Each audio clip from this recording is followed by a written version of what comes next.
We'll get over it. We had to find a go around him, in order to review, he figures that's farmland. I was instructed that we're having a new resolution. So this one here, we got Well, there's Okay. nothing on it. We got one more for Mark. Here, I can hand this one back. this one is screwed up. Okay. Out of paper. Fold it down. Put it back in the envelope. It's a nice one. Should be, Oh, horse feathers. should be. Which key did you get across? I didn't. You gotta go back and find it. You took out the exemption. I don't even listen to them, so that's okay. What's new? All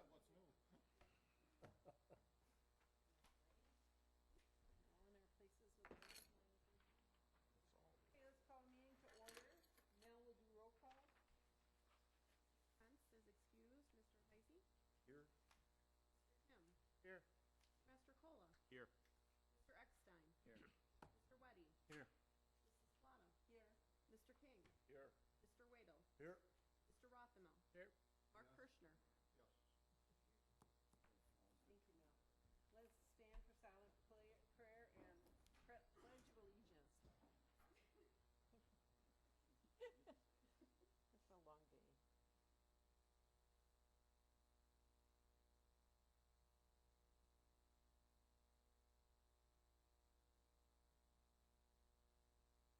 pledge allegiance To the flag of the United States of America and to the republic for which it stands, one nation, under God, indivisible, with liberty and justice for all. All right, we need a motion to approve the agenda. So move as printed. By Barry. I second. Second by Dennis. All in favor? Aye. Opposed, same side. An approval of the minutes of the December 15th, 2015 monthly meeting. I move to approve them as presented. Second. Second by Jerry. Do you have any questions or comments? All in favor? Aye. Opposed, same sign.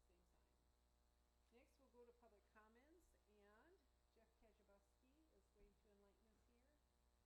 here with his public comments. Yes, we do. We don't wanna miss him. You get what you pay for, and I'm free. You're gonna enlighten us. Actually, I am. About a year and a half ago, after Act 10, we had to freeze people's salaries. And we realized that we couldn't continue to pay them when we did just for existing, they got more money. And we realized the board had some ideas of how we could make this a better system for the community and for our teachers. So we actually sat down with the committee, came up with some great ideas, and we've come up with an alternative salary schedule for our teachers. Well, that led into the next thing in that, as we all realize, the funds are getting tighter and tighter and tighter. And we have not done a strategic plan as a school district where we've gone out and asked the community what they want from us since probably about 1996, 97, somewhere in that neighborhood. So the board right now is sitting down and planning a strategic planning meeting with the community. Right now there are 300 names on the list to invite, and it'll be open to anyone. And the entire goal of this is to ask the community what they want of the school district. So I'm just giving you a heads up on that. It's a 3-day event. It will be March 31st, April 1st, and April 2nd, which is a Thursday night, a Friday night, and a Saturday morning. And anybody who wants to come will have to RSVP. We'll have articles and we'll send out notifications in the Argus. But they have to commit to all 3 days. It can't just be show up one night and then not come the next. So at any rate, I just wanted to give you a heads up. If you have any interest in that, keep watching the Argus. There'll be articles, and as we get closer, there'll be official notifications in the paper. So thank you for having me.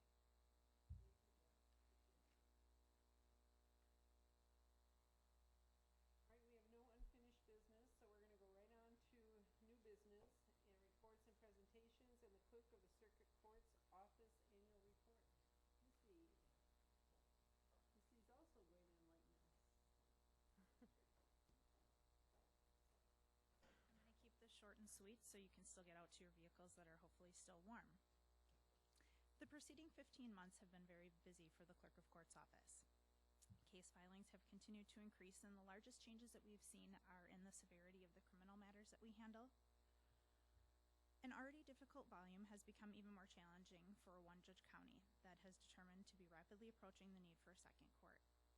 In 2015, we had several jury trials, including one which was a week-long first-degree intentional homicide.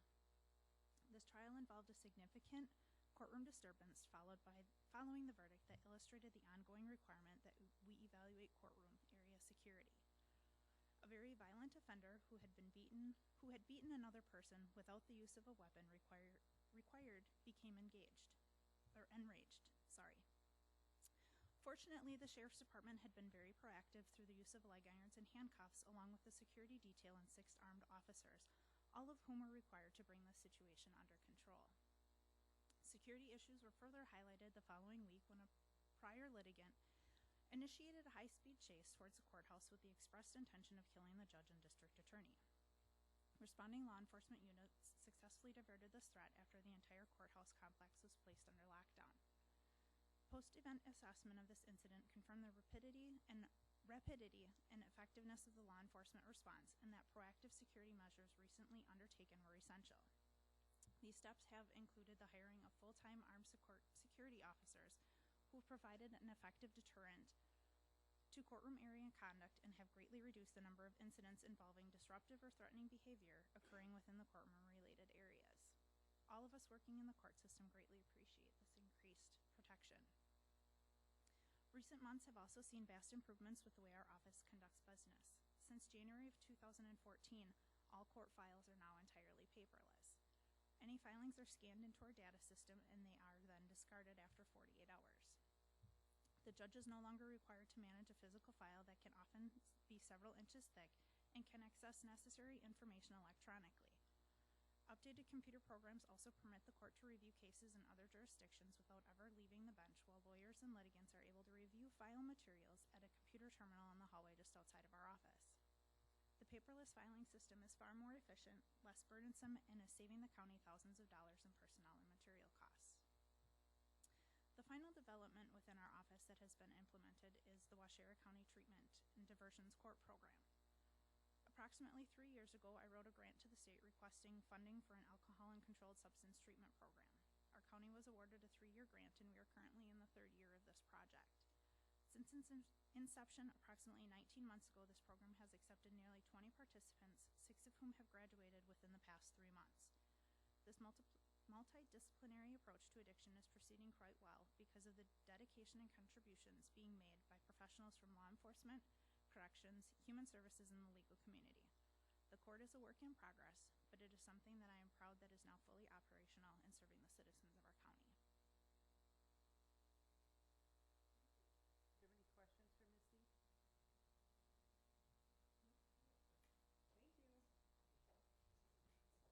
Thank you. All right, next we have Court Counsel's Office Annual Report. And I'm not gonna enlighten you at all. Oh, for crying out loud. There's always gotta be one that won't enlighten us. Maybe to press, but not enlighten. Okay, so since the last time I talked to you, the lawsuit with the citizen regarding the bridge reconstruction on County I has been completed. The Circuit Court made a decision that was favorable towards the county. The Court of Appeals affirmed that, and the Supreme Court denied review. So that case is over.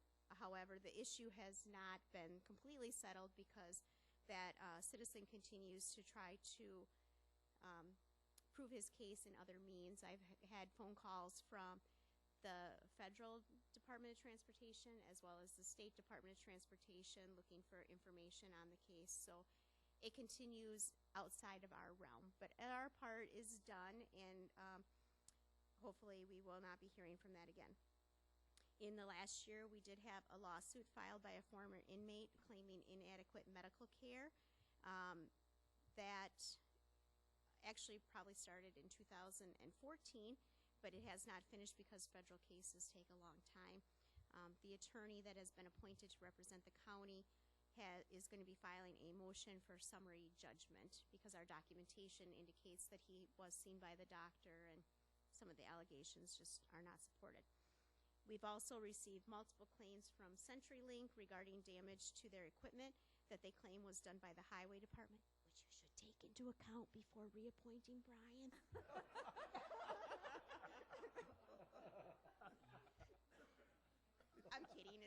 wasn't his fault. Those claims have all been forwarded to the insurance company adjuster for review and processing. We continue to do collection work for multiple departments, and over the last year, we took in over $64,000 for those various departments, and that's a combination of TRIP, which is just tax intercept. We've started using the Department of Revenue SDC program, which is a collection program that they do where we have our parameters that we use in my office is that the debt has to be more than $500 and the person has to be less than Social Security age. And then they also, and not on any form of disability that we're aware of, because then they look to try to garnish wages and do bank account seizures. Part of the reason that we have such a high limit on that is that they charge a lot of fees to be part of that program, and the state, of course, takes their fees first before they give us any money. But we have gotten more money from them than I expected, so I think that is worthwhile. So we did do over $64,000 last year. So that's TRIP, SDC, and payment plans. So we have several people who pay us every month, anywhere between $5 and $50 a month, depending on what they can afford. We did have a person who defaulted on a community block grant loan that was given, and we did a foreclosure action against them. Once we obtained the judgment, the individual did pay the balance in full, so we did get that back. My office also completed the initial strategic plan, and we did the SMART goals with the DA and the staff. And so we did ours as a group because, as most of you are aware, the DA and I share the support staff. So we have 3 paralegals that work with both of our offices, as well as a victim witness coordinator. And so we decided that our resources would best be used if our SMART goals coincided and our plan coincided. So we decided on 3 initial initiatives, and those are maintaining and implementing compliance with current law and changes in law that impact the county. And we do that through training and development. We'd also improve the efficiency of investigating and prosecuting crimes, county ordinance violation, and juvenile cases. And we wanted to do that with staff development and communications with the other departments that are involved in that, which includes law enforcement and human services. So we are also going to be working with the victims and preparing for e-filing that's coming up with the courts.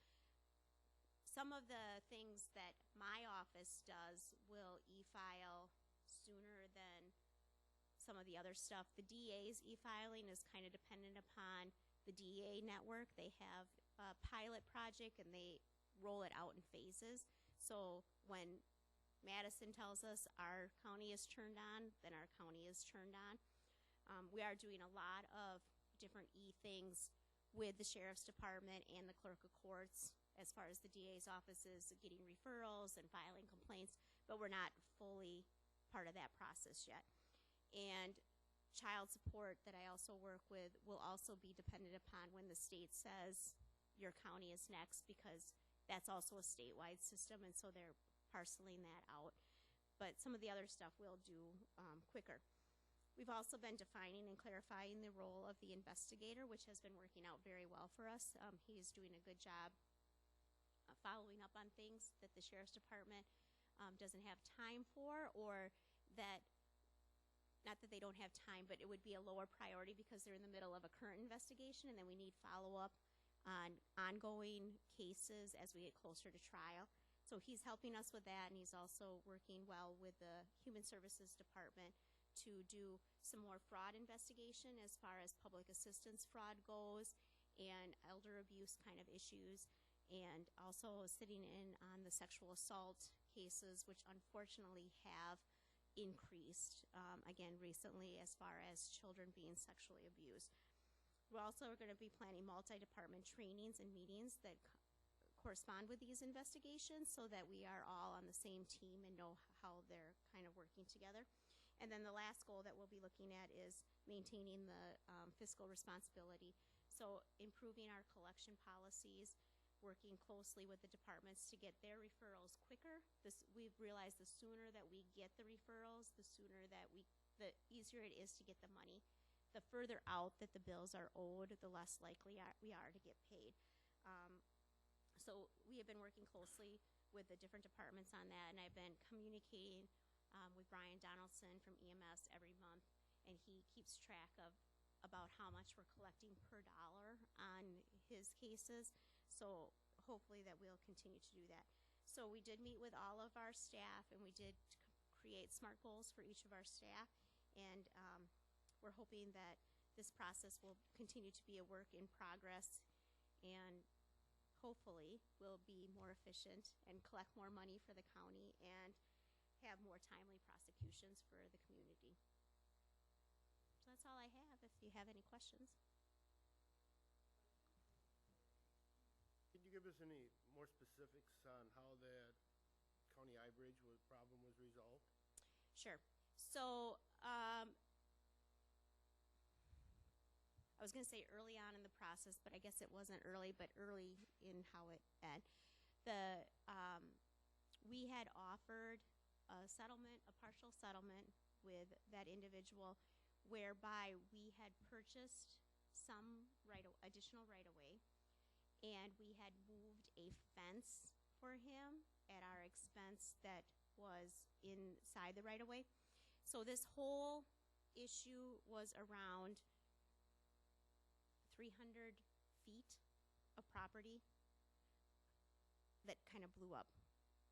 But so we moved a fence, we purchased a little bit of land, we constructed a ditch that had not formerly been there to help with some of the drainage issues, and then we ended up paying him about $30,000 worth of his attorney's fees. And he had asked for over 6 figures in attorney's fees, and so that's why the appeal part kept coming through. Do you have any idea how much the whole thing cost the county? Less than $40,000.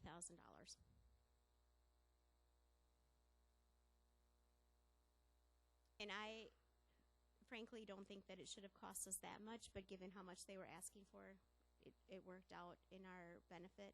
I honestly, a lot of times after I'm done with a court case, I look back and go, there's something that I would have done differently. This is not one of those cases. I think that we were right. Our surveyors, his initial surveyor, everybody said that where the fence was located was within our right-of-way, and all we were asking for originally was him to sign a revocable occupancy permit, which meant if he was going to replace the fence, he needed to move it outside of the right-of-way because it wasn't going to interfere with the construction. And then it ballooned into this whole thing. All of the documentation shows that there never was a drainage ditch there. Part of the property is wetlands. It always flooded. And then part of where we actually constructed a ditch for him was outside of our construction area. So that was not even an area that we had disturbed. So do I think that the county spent more money than we should have? Yes. Do I think that it was avoidable? No. I honestly, in this case, can't think of one thing that I would have had Tom or the highway department or the committee or the engineers do differently. I don't know what else we could have done.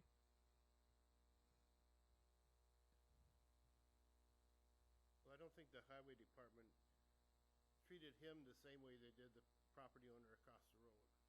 But the property owner across when the whole thing started. But the property owner across the road, the survey said that we needed right away from him. Like, where the road was laid out and where the actual center line was different. And based upon the documents and based upon the surveys, we needed to purchase right away from one side. We did not need to purchase right away from the other side.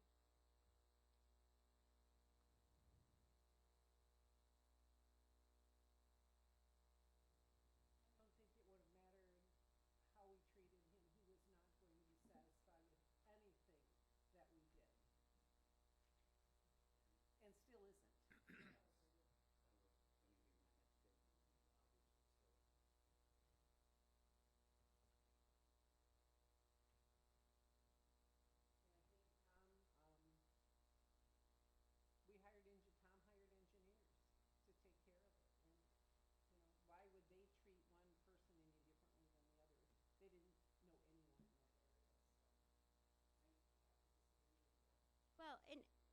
most times when we come out of court, I have like recommendations on how to do things differently, because we can always improve and everybody makes mistakes.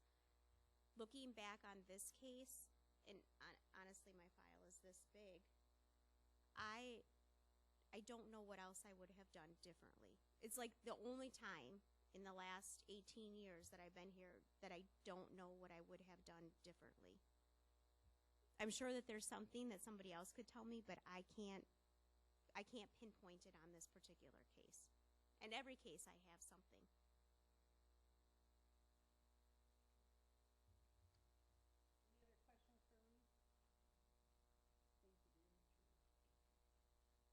Any other questions for me? Thank you very much. Okay, next we'll go to the tobacco compliance checks and e-cigarettes. And that is Public Health Educator Ashley Ryan.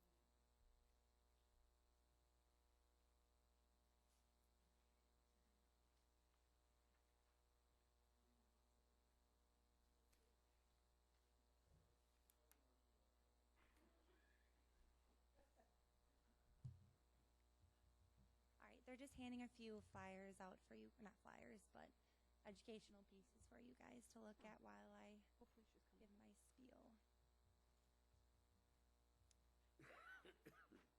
So the first sheet has a bunch of pictures and graphs on it, and that's pretty much just an overview of the compliance checks that I completed this year. And the other one is just a short paper about e-cigarettes and some of the different concerns that are arising. I'll wait till she's done handing those out.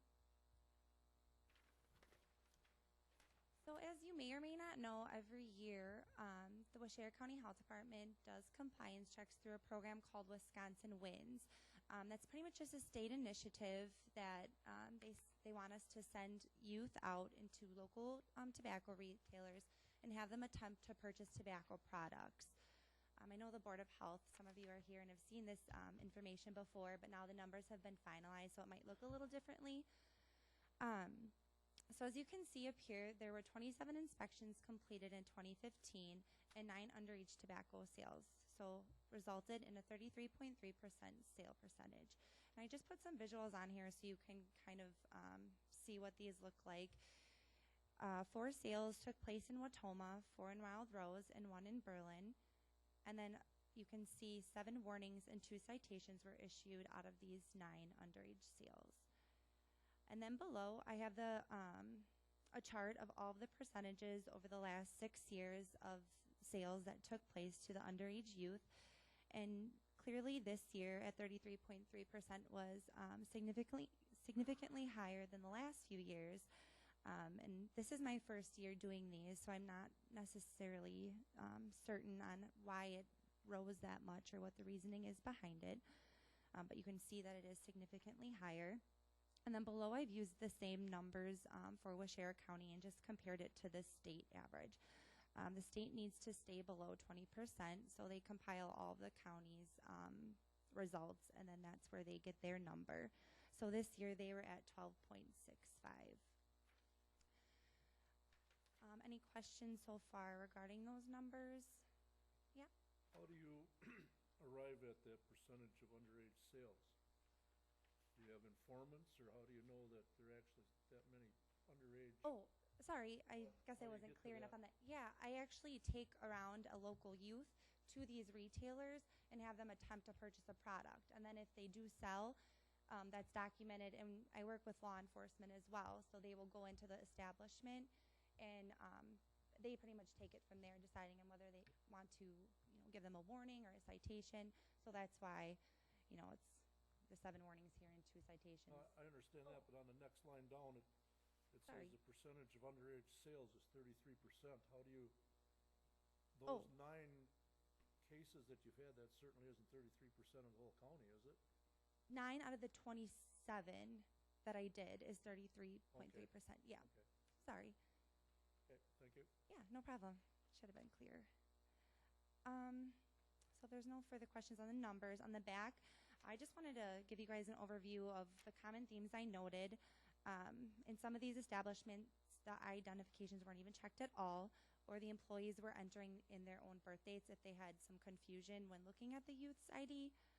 And then also the majority of the retailers did have visible signs that stated no sales to minors. So they do have the reminders there for the youth and for themselves, but clearly the sales were still taking place in some of those retailers. And then next steps, since this is kind of my first full year taking this on, I really want to work more closely with law enforcement and coordinate this a little bit better, just because I wasn't sure how this whole process looked before this. So really just discussing expectations and potentially revisiting the non-compliant retailers that we had in 2015, and then consider issuing more citations instead of just warnings. And then also for 2016, we'll attempt to purchase e-cigarettes and e-juice. So that's something that's definitely going to be new to me and new to this program. And then also I want to keep providing free training resources to retailers. We do give them educational pieces throughout the year before the checks and after the checks, and it's something I want to improve on, just so they know we're a resource at the health department for them. And then highlighting the compliant retailers and just really thanking them for their job well done. And then just really making it local, coming to groups and speaking about the results, and really just trying to empower the community that we can do what we can to decrease youth access to tobacco. So those are kind of my thoughts. Not very specific, I know, but I have some ideas that I'm generating on how I want to do these things. Yep. I know I'm showing my age, but what is e-juice? So that's actually the fillings that people, it's a liquid that goes into those refillable cartridges in the e-cigarettes. So there's a slot where, actually on the e-cigarette handout, you can see there's a cartridge. So that's what holds the juice. And so the reason why now we'll be moving on to trying to purchase these is because a lot of them contain nicotine, and that's what allows us to try and purchase them. So that's going to be kind of a touchy subject because not all e-juice states that they have nicotine. So it'll be really a matter of coaching the students and me kind of educating myself more on these different products, because they're not regulated, and that's the issue with them, as well as some of them do have nicotine even though they say they don't, or we just don't know how much is in some of these products. And there are flavors such as, cotton candy, Fruit Loops, chocolate. So a lot of these are appealing to youth, so it is becoming an issue. I don't necessarily know the numbers in our community, as far as how many students are using e-cigarettes. So that's something I'm also hoping to dig a little further into and get some of those numbers. But so it's really going to be an interesting year taking some of this on, and I'm excited to hopefully see those numbers go down, but we'll see. Any other questions? You said you did 27 inspections. What percentage of the total cigarette retailers Was were that? checked? That's a good question. I think that was probably around, I wish I had, I got a list of all of the tobacco retailers in the county, and then some of them we would go to, and if the student knows someone, then we can't check there and things like that. I think 27 was probably about a third of all of the retailers we have. I'm not positive. That's a good question, though. And a lot of bars sell cigarettes and stuff too, do they? Yep. And students aren't able to go in there, are they? Well, Do they you do a can. check? Actually, they can. Yeah, we didn't do, I think we only did one bar this year, just because it was my first year too, so I was a little uncomfortable sending the youth, or it was just that comfortability wasn't there yet. But bars, bowling alleys, a lot of the dollar stores we went to and visited, and then convenience stores. I think that was about it. But most of them were dollar stores that we, and like the cops and things like, So a youth is actually eligible to walk into a, Yep, it's a state statute that we can perform these compliance checks. So I they, mean, normal that a underage individual can walk into a bar and purchase cigarettes without mhm, without violating any age requirements of the bar? correct. Maybe Jeff wants, I don't know if he can chime in, but that is my understanding. Yeah, because if they sell cigarettes, do it, then you Barry. can go into that establishment and have them purchase cigarettes too. It's very confusing. Your sheet says that they're not regulated and haven't been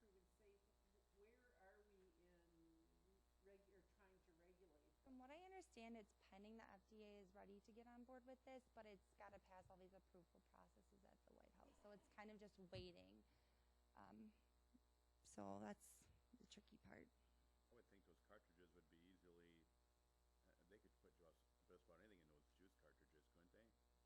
Yeah, and that's the thing with e-cigarettes. They're putting a lot of other drugs into them too, and smoking a lot of different things. So, and the hard thing with these e-juices, you can get them on the internet and order them, and you don't really know where they're coming from, or there's no packaging requirements or user information. So it's just a sticky area, and so it'll be interesting to see how that all folds out. What is the cost of an e-cigarette, compared to what a pack of cigarettes costs, It's not that much. I don't think they cost more than $12. I mean, I guess it depends how fancy you get, but I know when they were telling us we could start purchasing them, people were asking, okay, how much money are we going to need? Because we, through this program, we get money to give the kids in case a sale were to happen. And it was like no more than 15. They shouldn't have to worry about it. So, but it'll be interesting to see, because especially with some of them not saying they have nicotine in them, and that's what makes us able to attempt to purchase them, is because they have nicotine.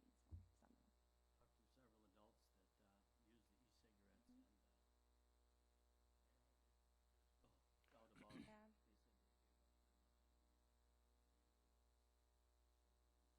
Yeah.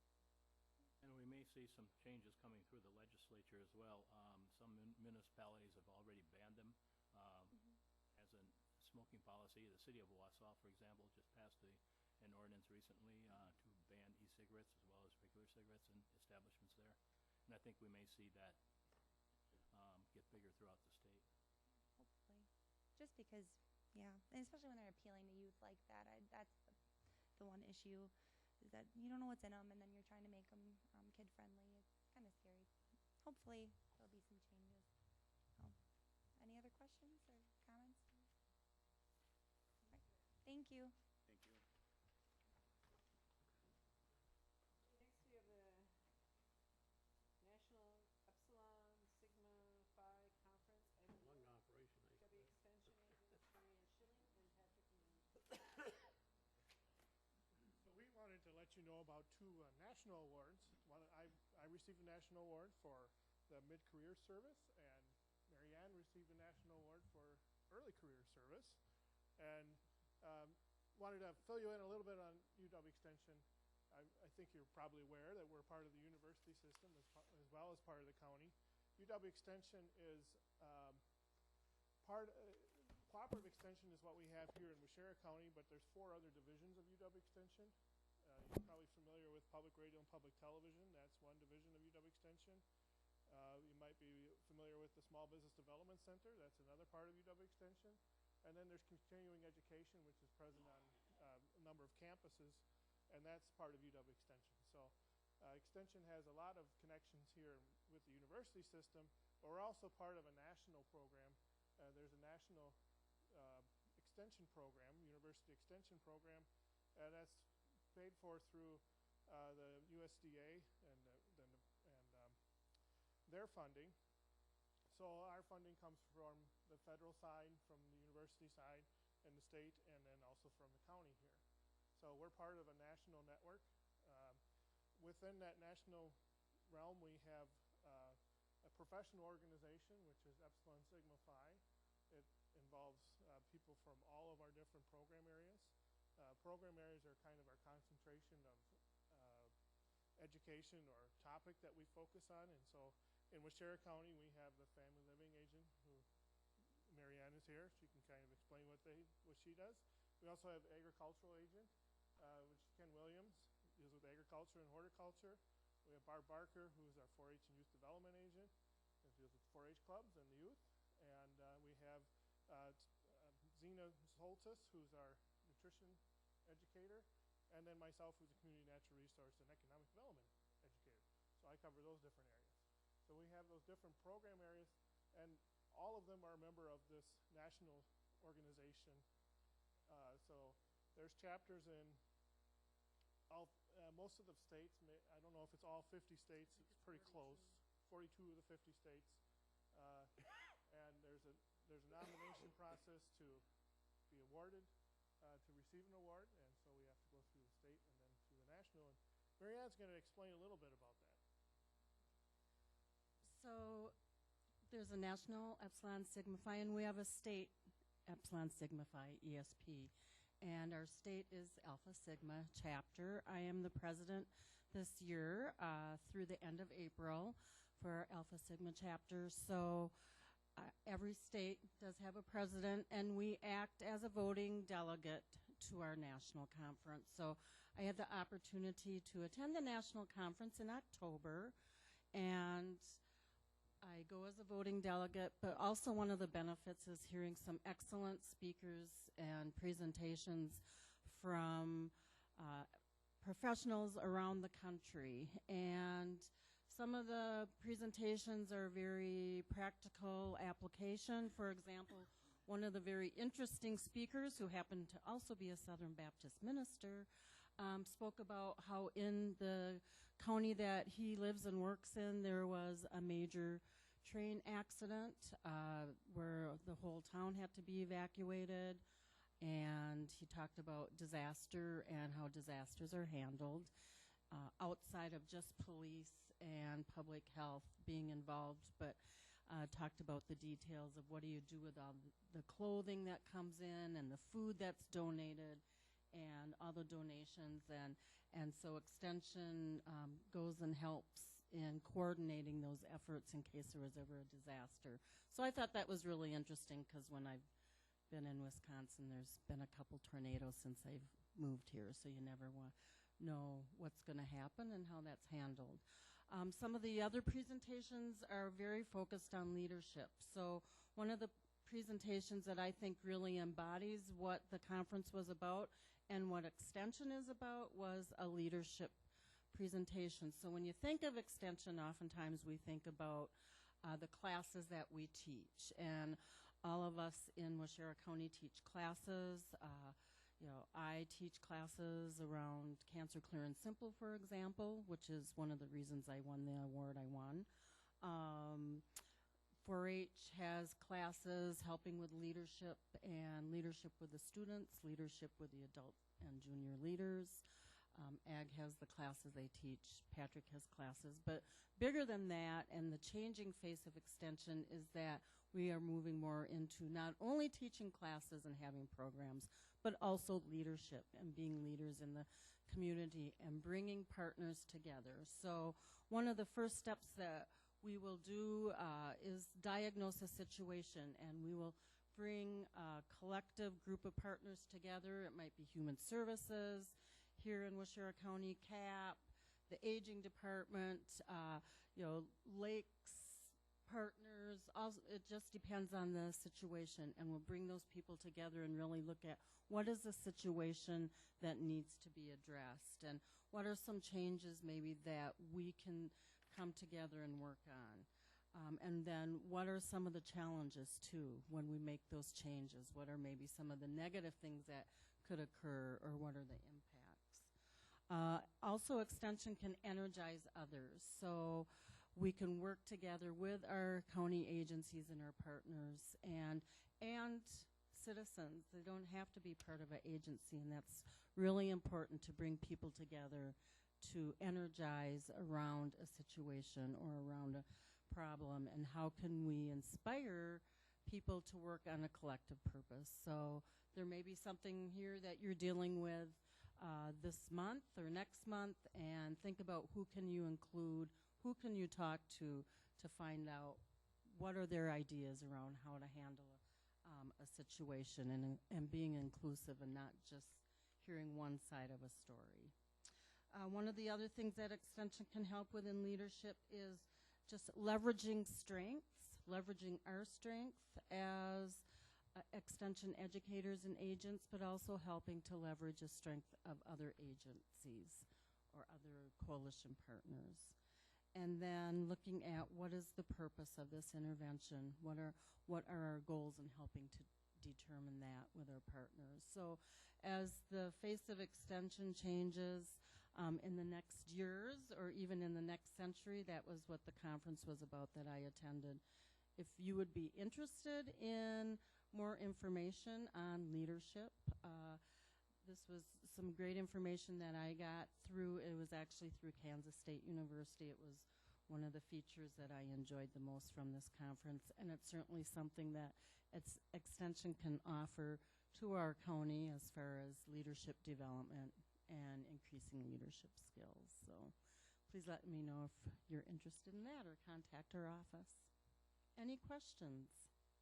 Yes. Isn't a question, but I just want everybody to know that you are here almost under protest. At our last committee meeting, we were aware of these awards, and we thought that we more than suggested that you come and just show. Thank you. Very proud of the awards. Mm-hmm. Yeah, thank you. One of the things I didn't mention was we actually have 4 different regions in the nation, and we are part of the North Central region. So within our region, we have about 10 states. So we're competing against our neighbors like Minnesota and North Dakota, Missouri, Ohio, some of those states. So like Patrick had 5 other people that were competing with him in the North Central region for his award, so congratulations to him. And then I had 4 other people that were competing for the award I got. So it really is an honor. It's really competitive, especially first you have to pass that state level to go on to the national level. So. And on the state level, there were 4 or 5 nominations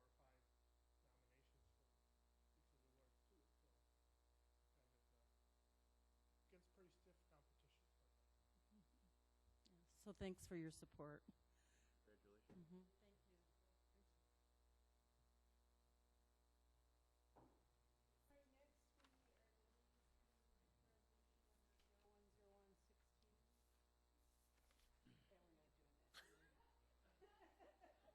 No, really, we're going to. I thought you really forgot it. Discussion and possible motion action item, and that would be the reappointment of Brian Frymark as Highway Commissioner. So by statute and by our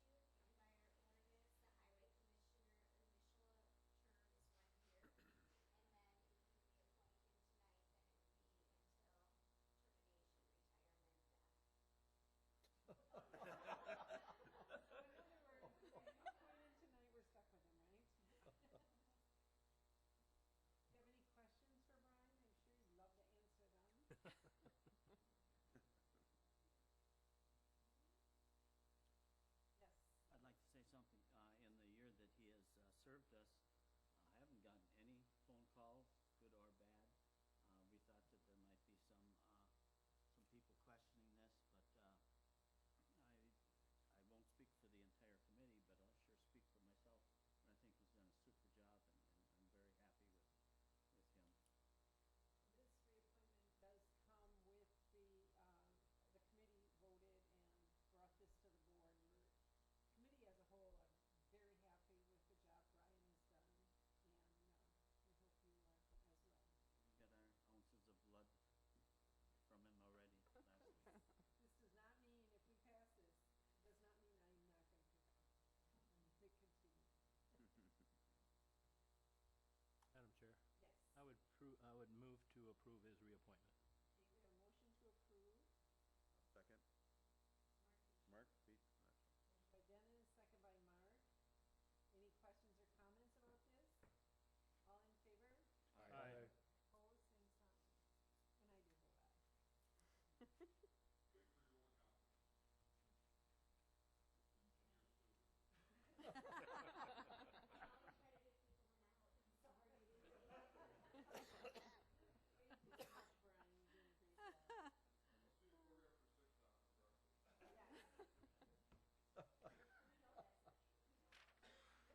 And I do vote aye. Brian is my ride down to the conference.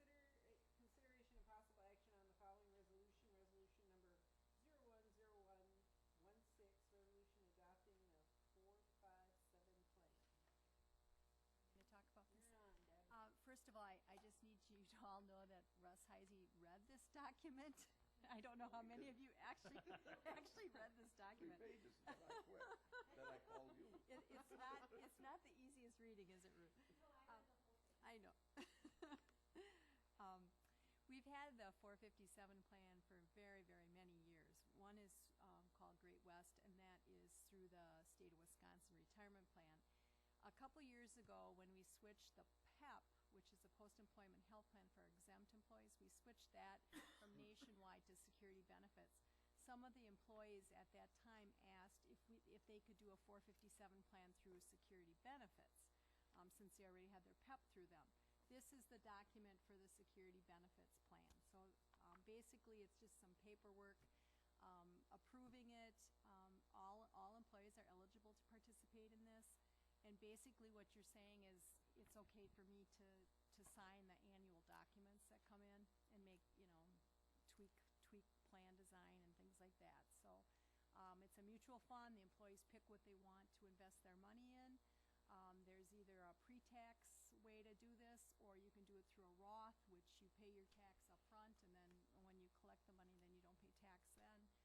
So I think we have about a dozen people that do it through the security benefits system. Most of our employees still do the Great West through the state retirement system. Yes.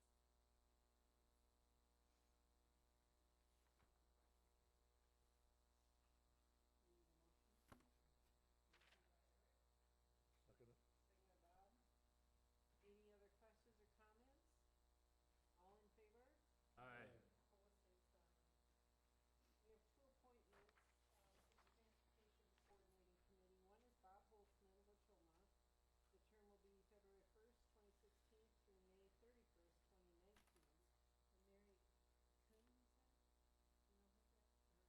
Do you know who that? I do not. Is that right? Anyway, Wildrow is term February 1st, 2016 through May 31st, 2019. Also move to approve. Second by Everett. Any questions or comments? I noticed that Deb Pavlov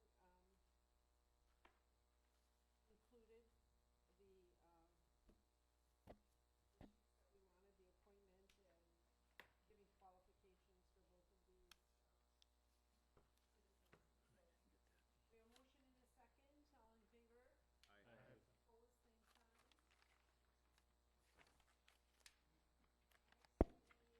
Board suggestions for future agenda items.